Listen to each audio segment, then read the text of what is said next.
welcome everybody to the New Year's Eve resolution episode of this podcast. Oh man, my entries are so solid. I am so happy that you're here.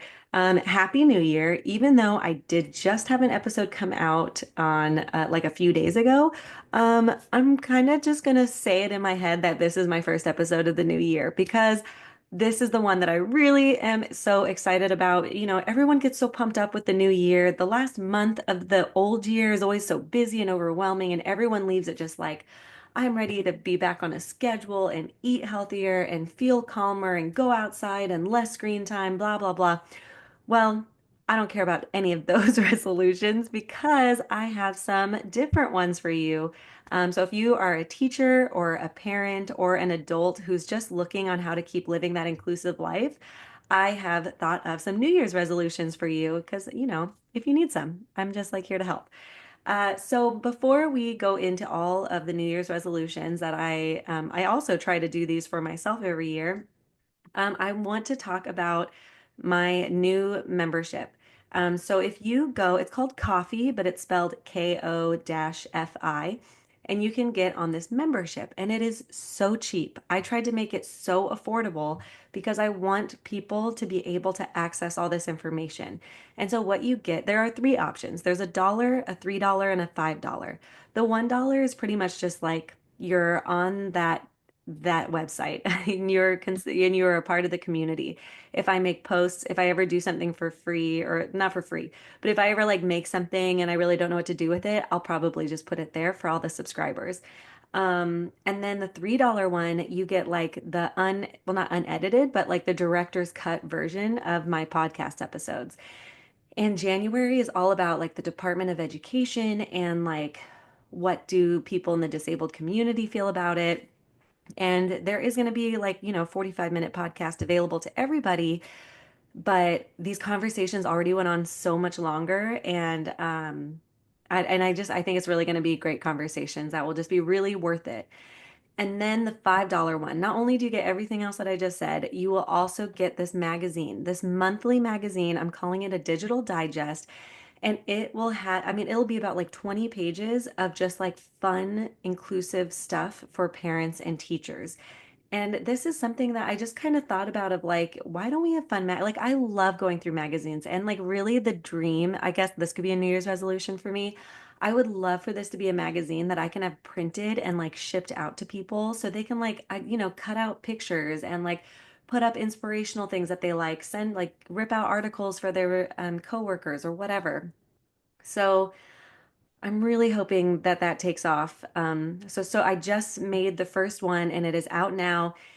And it is all about New Year's Eve resolutions. And then there's like tools that you can bring back to your classroom. And even as a parent, I mean, I was a special ed teacher first, and there are so many practices I did as a teacher that I do for my kids that have like been such a game changer.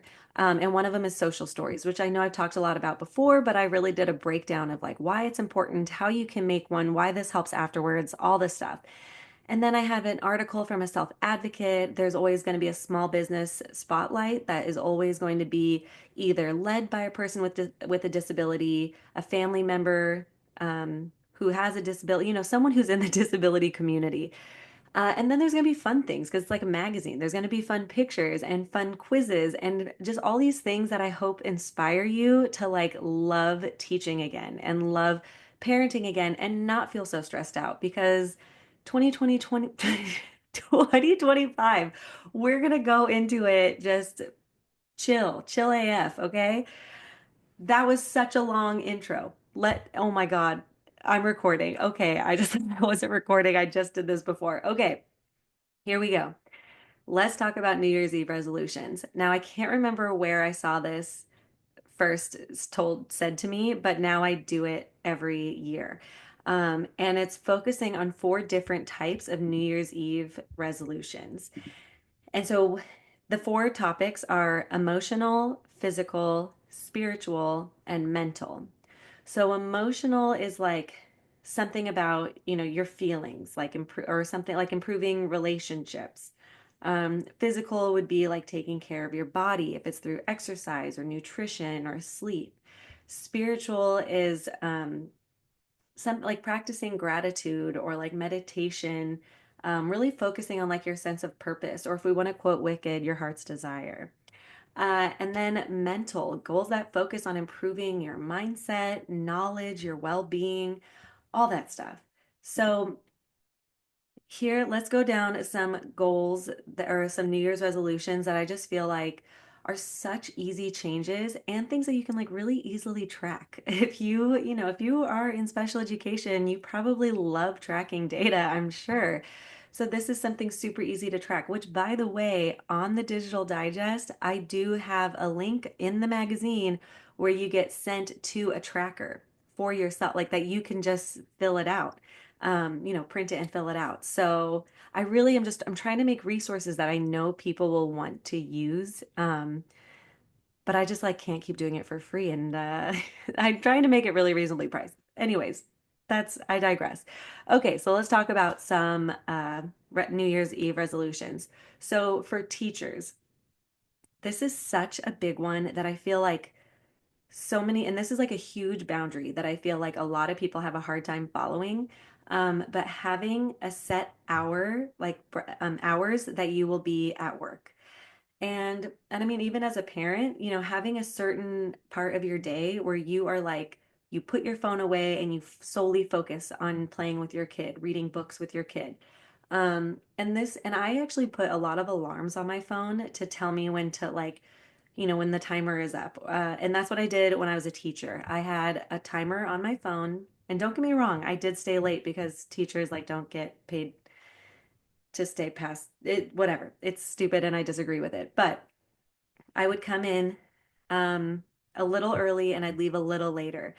And I had to practice leaving things that were unfinished on my desk and being like, I will get to it tomorrow. And it's hard because you just want to be prepared for everything. You want to be, you want to be doing good. You want your students to learn. But they can't learn from a teacher who's like struggling to maintain their own happiness. And so what I would do is I would schedule workout classes. I think they were usually at 4. So I was living in the city, so in San Francisco. So I would be having to leave work by like 3:15, 3:30 to get somewhere by 4. And I would sign up for classes where that if I didn't show up, I'd have to pay a fee. And I do not like paying fees.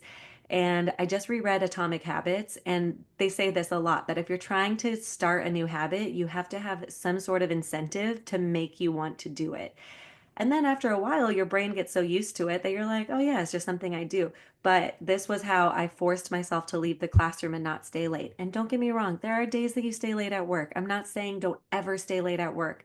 But if you are staying every day till like 5 p.m. or 6 p.m. as a teacher, like, I mean, I guess it depends on your hours, but for me, like that is ridiculous. That was way too late. We got paid until about 3:30, and it was like, why am I going to waste, an hour and a half to 2 hours being here? Like if they're not paying me enough to do all the work, then all the work's not going to get done. Like that's that. And no one's going to learn if we just keep letting people step all over us. So, what bottom line, have an alarm, have something planned to go do. And it could be anything. It could be like you're going to go meet a friend or, and you can have someone hold you accountable. You can have another coworker at your school site, you guys have to leave together or something. Um, Whatever really gets you out of the door. And I know it's so hard to leave unfinished work. You're like, let me just finish this one task. I'll just finish it and then I'll go. It's just 5 more minutes. It's never just 5 more minutes. And plus, this is just a good practice on just leaving it and showing up the next day and then finishing it. If you have 5 minutes, if it's going to take you 5 minutes, you will have 5 minutes to do it tomorrow. Um, Next is lunch. I think it is so important for teachers to know their coworkers. And going into the lunchroom is a great time to do that. My last school did not have a lunchroom, and so I would try to find classrooms that like people would meet up and hang out. Um, and that sometimes worked, sometimes didn't. But trying to form those bonds, and I'm not saying you have to be best friends with your coworkers, but building a trusted relationship so you feel confident working with each other is so important. And for parents, um getting to know your school's community, talking to the PTA or the PTO, having whatever their, public teacher association or organization, the names change. Maybe knowing people on your school board, which is something new for me that I'm doing this year. And I'll keep you posted on that. The next meeting, I think, is next week.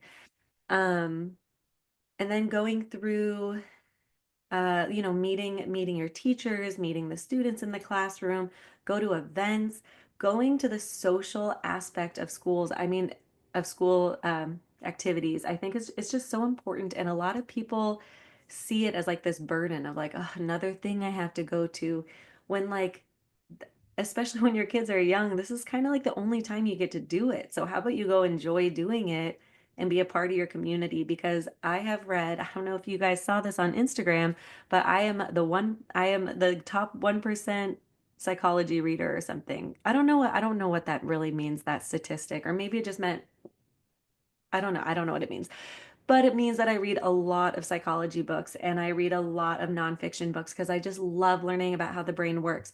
And what so many books talk about is the importance of human connection. There are literally thousands of books that talk about the importance of communication and understanding and community. And so it's like your school is a huge part of your community. Your kids are there all day. Our students are there. Teachers are there. That is time to get to know each other and like each other. Um, so I just feel like it's so important to make time to go get lunch with your coworkers, and then learn about them. And I have so many resources on that. If you're looking for more resources, like reach out to me, I guess, because I can't name them all here. Um, okay, next is having a planner. Now, as a teacher, I actually had multiple planners because I liked having planners for different people. So we had like our visual schedule on the board. So everybody saw that. That was like our hour by hour schedule. And that was like for the staff, for the students, for me. And then on my desk, I had a weekly to-do list. And so what was really nice was like having all these to-do lists and then spread it out, or to-do tasks, and spread it out throughout the week. So I know like when I'm going to get to it, because sometimes it's really stressful. It's more stressful in my opinion to have a 20 tasks to do, because then you're just like, well, let me just do all these tasks and then I'll keep going, which your to-do list never ends because that's like not the point. There's always going to be something to do. So instead, those really big tasks, just spread them out throughout the week. Don't try to write three IEPs in one day. So this to-do task was, or this weekly list was just so nice for me to have. And then I also had my personal planner. And so my personal planner would have like, if school events were on there, if volunteering, if meetings, like, something that might be outside of working hours, but I'm still going to go to, or something like if an IEP meeting is going to go after school, making sure that I'm not going to be conflicting with a workout class that I'm doing. And at this point, I really was very like week by week scheduled. I mean, things would be scheduled out probably. I mean, IEP meetings are scheduled out like at the beginning of the year, but like I was very focused on like the week ahead. And even though I would plan things further out, it was like Fridays were always my day that I would like prepare for the next week. That was like my big task before leaving Friday. Um, and yeah, and planner. So I love, and I actually have this planner right now this is my first year using it. Oh, what is it called? I messed this up last time too. Laurel Denise. I should know how to say her name. Laurel Denise planner. And it is so great because what it does, and she has a mini one too, which I really want to try the mini one because the big one is really big, but it's like as big as my computer. So it's like, I don't know, I'm usually traveling with both, but the big one has more room to write in, and I really like writing all my to-do tasks down. So like if I have like a podcast episode I want out, I will say like record podcast, edit podcast, prepare a schedule podcast, prepare post for podcast. So all of those tasks feel so good when I get to complete one off my list. Because if I just said finish podcast, that is so much work that goes into only one check mark for completing my task. Um, anyways, I also just got signed up through their affiliate program. And this is like a planner I bought on my own.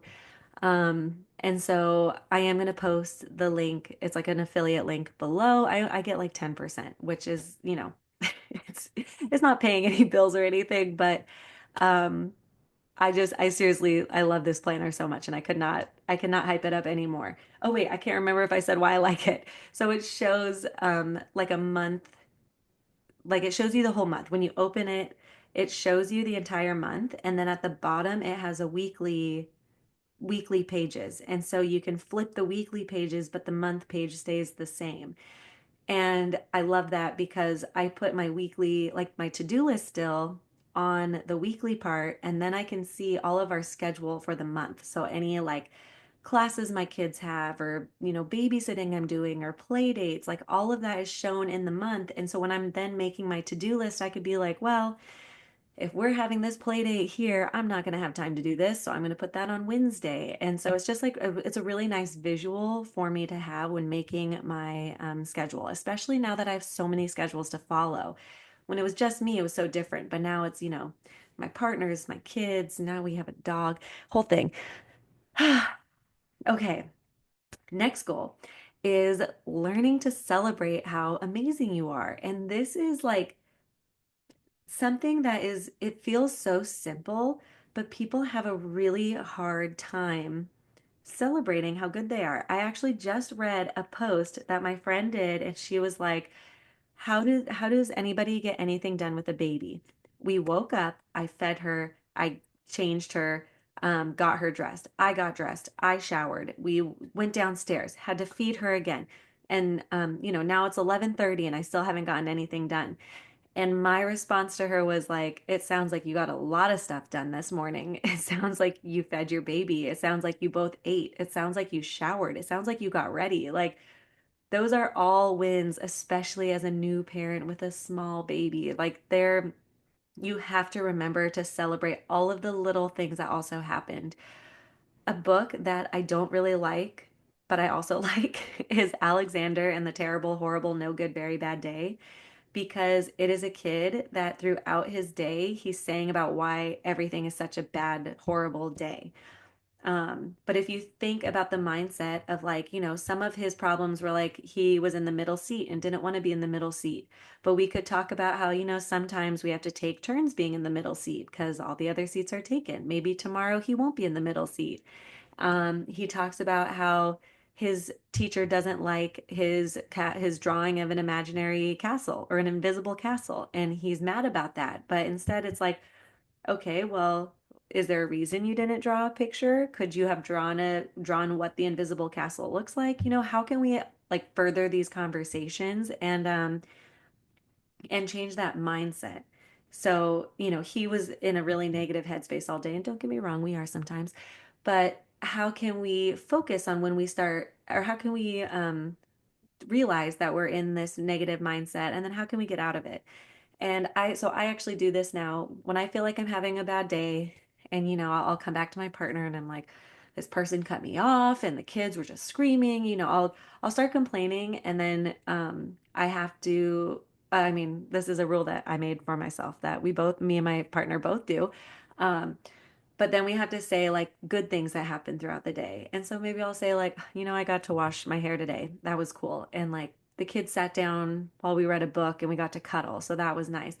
And even though it's like so hard sometimes to find those little areas that did bring me some joy, if I don't focus on those items, then I just get so negative, and I don't want to be negative and sad. I prefer to be happy.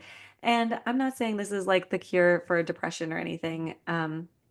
If you are battling depression, you should definitely go seek medical help, like go get medical support.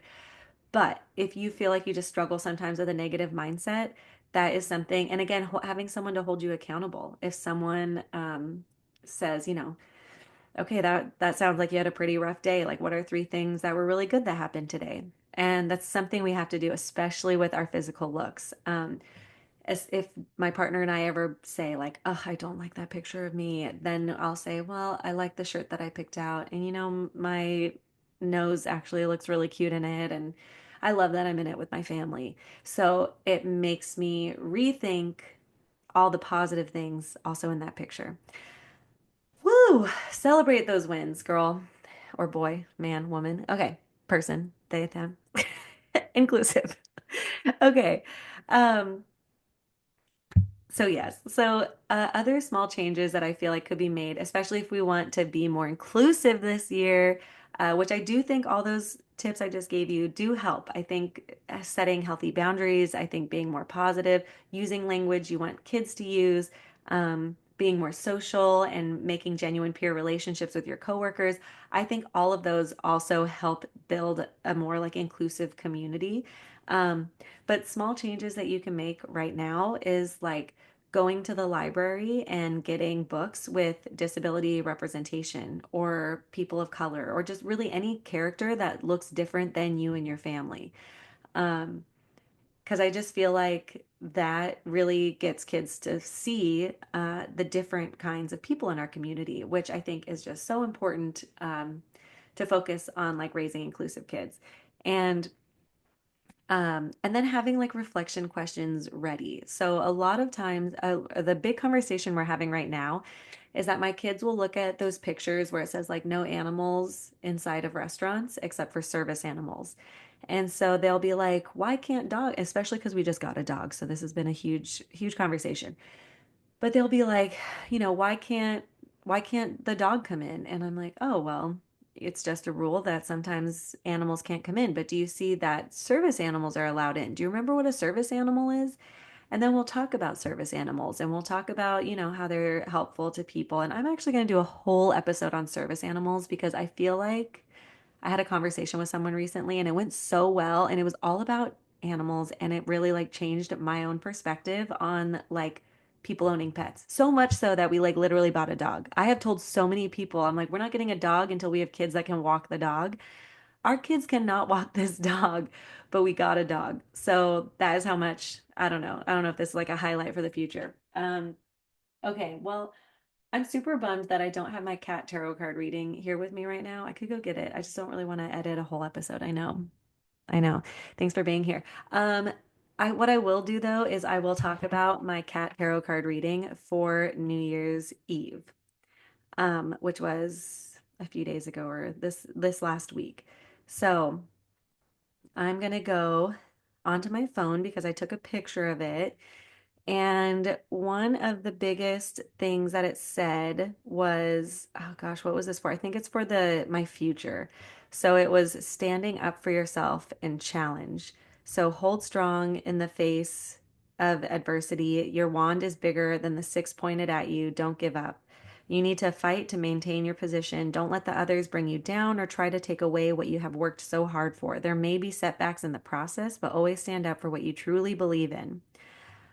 I thought this was like right after I was getting ready to put, or right before I was going to post about the digital magazine. And I was just like, man, like, and I did a bigger reading. And again, it was just like, people might not get it, but if this is what means something to you, then keep fighting for it.